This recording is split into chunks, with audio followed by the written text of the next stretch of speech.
Today in our 1993 Jeep Cherokee, we'll be installing the Roadmaster XL base plate kit with removable arms, part number 1418-1. To begin our install, we'll first need to remove the lower rock guards. Starting in the center, there are 3 pushpin fasteners that will need to be removed. We'll take our pry tool, get underneath the guard or pushpin fastener, and pry it out of its place.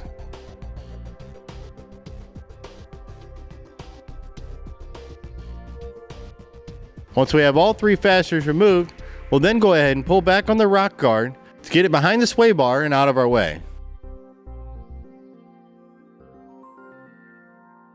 We can then just let it hang down.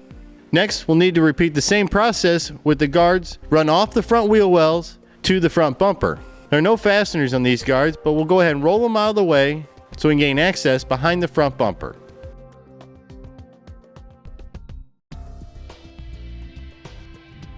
Now we've gained access behind the bumper, there are a total of 6 attachment points that secure the bumper bracket to the frame.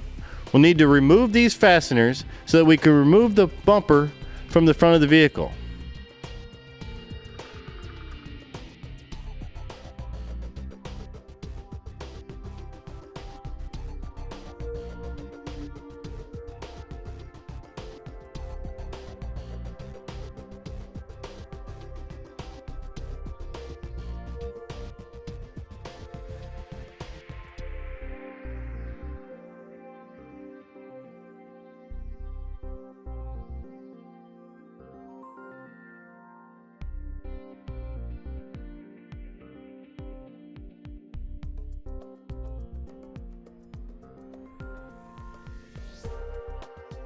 We'll go ahead and remove these 2 Torx-headed bolts, 1 on each side.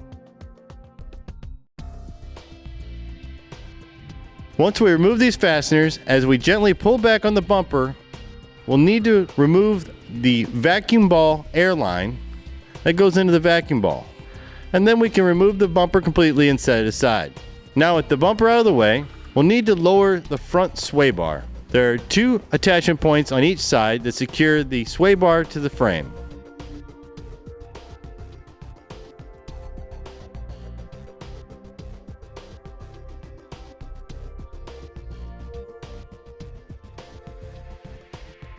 We'll go ahead and remove these 4 fasteners, pulling down on the sway bar to gain access to the frame.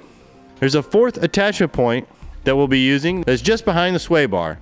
Weld nuts are built into the frame and have been exposed to rust, dust, dirt, and debris and can be plugged up over time. So we recommend to thoroughly clean them out before attempting to install the new hardware. To clean them out, we're going to use some spray lubricant and a 1/2-inch nylon tube brush, part number 814092. Now that all our attachment points are ready, using a 1/2-inch pull wire, we'll feed the pull wire through the attachment point and out front of the frame channel. There we can slide on the block and thread on the carriage bolt.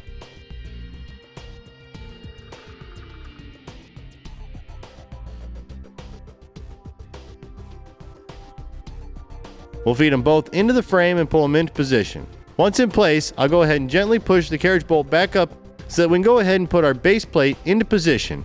We can take one of the new 10mm bolts and thread it into the weld nut to make sure it goes nice and easily.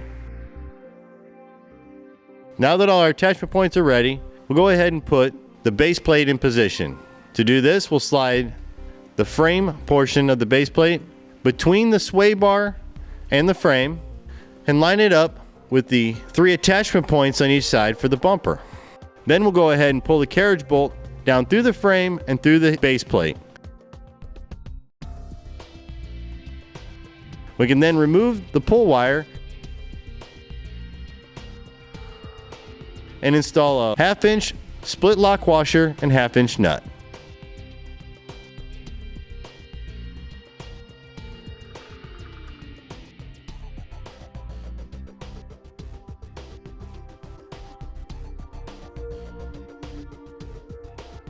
And our rear attachment point will be the new 10mm bolt. Here we'll use the bolt, split lock washer, and large fender washer supplied with the install kit. Now with all our frame attachment points in place, here on the driver's side, we'll go and repeat the same process on the passenger side.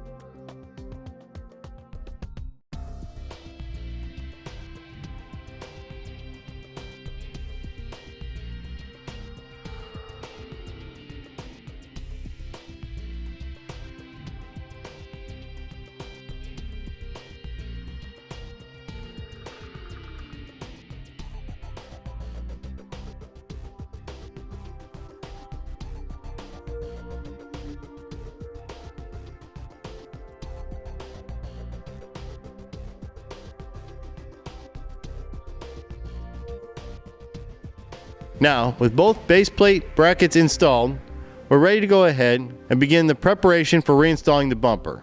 So our new hardware will go through the bumper bracket, through the base plate, back through the frame flange, and then get secured with the manufacturer's clip nut.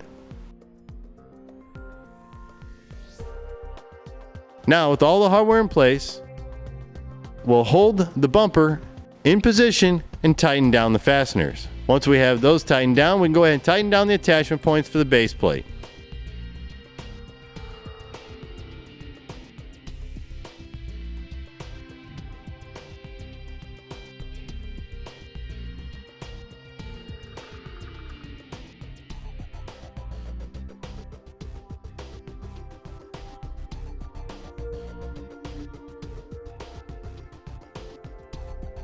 We'll go ahead and tighten down the 4 base plate frame attachment points.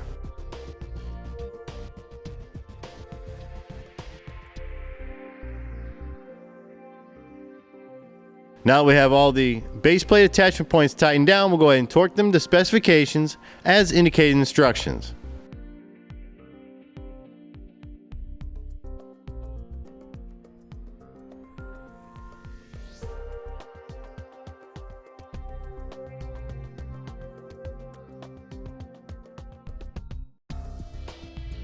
Now with our base plate completely secured, we're ready to begin reinstalling our other components that were removed previously. Starting with the airline going to the vacuum ball. Torx headed bolts will need to be retightened, and the lower rock guards.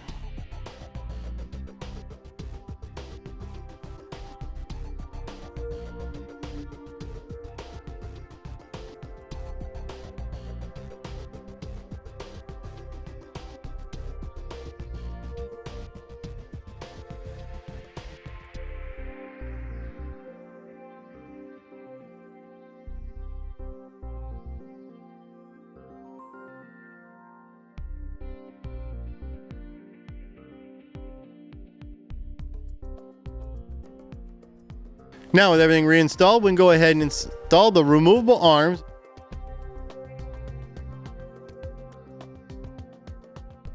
Secure them with the 5/8 pin and clip provided with our install kit.